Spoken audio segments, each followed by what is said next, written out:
name is Jessica. Welcome back to my channel. So in this video, we are getting our life together, and we'll be doing that with this 30-day reset challenge. So the reason that I want to make this video is because I was just thinking about my own life and all the things that could use improvement and all the habits that I need to put in place so that those parts of my life improve. And I figure there's probably people out there who need to improve in the same ways that I do, so that's why I created this challenge. Now this is going to be kind of like an interactive video. I'm going to be leaving a printout in the description so that you can download it yourself and follow along in this 30-day challenge. And you don't need to start when I'm posting this video. You can start literally any time of the year. But yeah, I'll just get right into the video. So the first goal for this 30-day challenge is to journal every single day. Now I've talked a little bit about journaling on my channel before, and I'll go ahead and leave a link to that video so that you can check it out. But basically, in a nutshell, journaling can help you basically get your life together. Now there's a bunch of different ways that you can go about journaling. You can make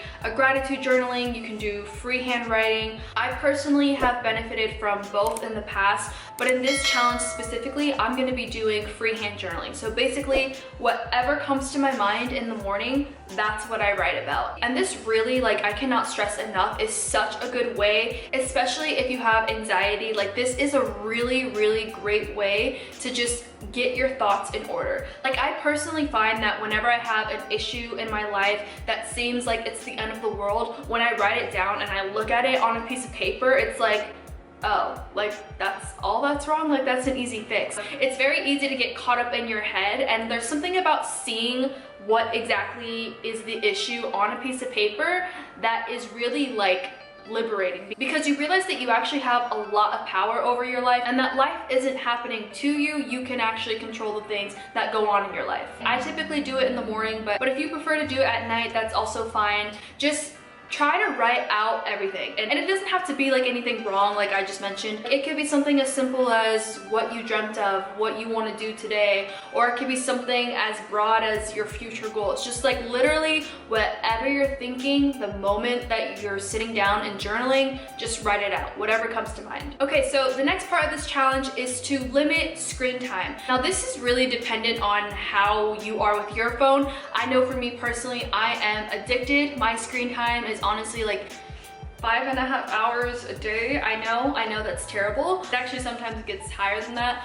But yeah, I am gonna try to limit my screen time and take it from 5.5 hours a day to 2 hours a day. But I feel like that's still a lot. So like I said, it just depends on where you are on your screen time right now. If you have an iPhone, there's ways to check what your screen time is throughout the whole week, what the average is. I'm not sure what it's like for Android, but either way, you can still kind of track that without that tool. Maybe you can set a timer whenever you go on your phone and just be a lot more conscious of how much time you're staring at your screen. And in addition to limiting the overall time that you spend on your phone every day, you want to also make sure that you're not starting your day on your phone. So for the first hour of your day, you should not be on your phone at all. Even if you use your phone as an alarm, just turn off the alarm in the morning and leave it to the side. But do not start the first hour of your day by checking your email, checking your Instagram, or any other type of social media. Now, when I get into this habit of not looking at my phone in the morning,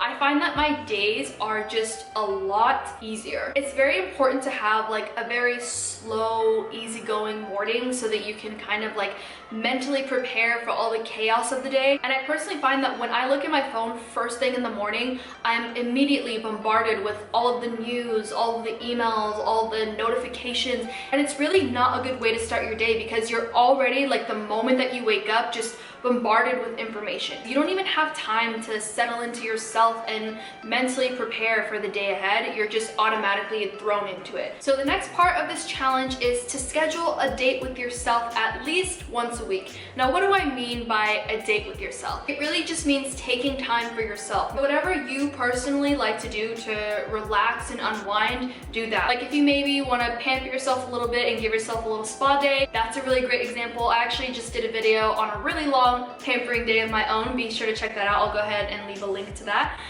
But yeah, if you want to pamper yourself, if you want to just like spend time in nature, if you want to get a glass of wine and catch up on your favorite Netflix show, you can do that as well. Just try to take a few hours out of the week that you dedicate to yourself. So that time with yourself is really, really important because it really helps you recharge and gather the energy for the days ahead. So yeah, try to do that once a week, and there's also a section of the printout at the bottom where you can keep track of that. So the next part of this challenge is to schedule a date at least once a week with a friend or a family member. So with everything that's going on right now in 2020, it's very important to connect with the people in our lives that bring us the most happiness. I personally haven't seen some of my friends since March. Like, it's been a really, really long time that I've been able to like hang out with my friends and just go out and be normal. So I find that keeping in touch with people makes me feel a lot better and a lot less stressed out. So anyone in your life who is important to you, whether that's a family member or friend, really just anybody who's a good person to have around, make sure that you make time for those people. Now, the way to go about this really depends on where you live. I'm personally in Los Angeles and everything's still kind of hectic, but we do still have a few restaurants open, and some nail salons are open as well. But I know that some places are like completely open. If that's not the case with you, then maybe a FaceTime call. But whatever you do, just make sure that you stay safe and that you follow the guidelines of wherever it is that you live. And there's also a section on the bottom of the printout where you can keep track of that as well. The next thing on the list is to work out every day for the next 30 days. It doesn't have to be some intense, high intensity workout. It can literally just be a jog around your neighborhood, or it could be something like yoga, but try to get a little bit of physical activity each day. Now, I'm sure I don't have to explain why exercise is good for you and why it's good that you do it every day. Everyone knows why you should, but just make sure that you're doing it as much as you can. It's good for your physical health and for your mental health, and it's really gonna help you just reset your whole life. So the next part of this challenge is to meditate every single day. Absolutely everybody can benefit from meditation. Even if you don't feel like you need it,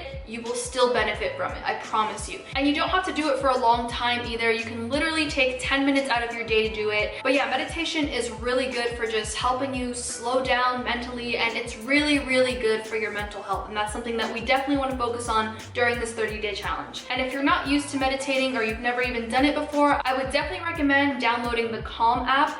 I personally use that every single night. My favorite one is the Deep Sleep Release. I listen to it for about 20 minutes right before I go to bed. It helps me just completely relax before I go to sleep. Deep Sleep Release is a really good title for that meditation because it really just helps you release all of the tension that you didn't even know that you had. And it really helps my sleep patterns too. Like, I usually fall asleep during the meditation. And if you don't want to pay for the Calm app, there's also a bunch of different meditations that you can find on YouTube. Just type in guided meditation in YouTube and you will find so many options, so many different types of meditations that can be customized to your own personal life. So the next part of this challenge is to keep your space clear and neat. It's really important to keep your space organized and to make sure that you don't have like a huge mess, because that can stress you out without you even realizing it. And if you've been watching my channel lately, you know that I've been doing a lot of decluttering lately. I've been throwing out all my makeup, throwing out clothes that I no longer use, and there's really something about just having a clear space and not having a bunch of mess that makes you feel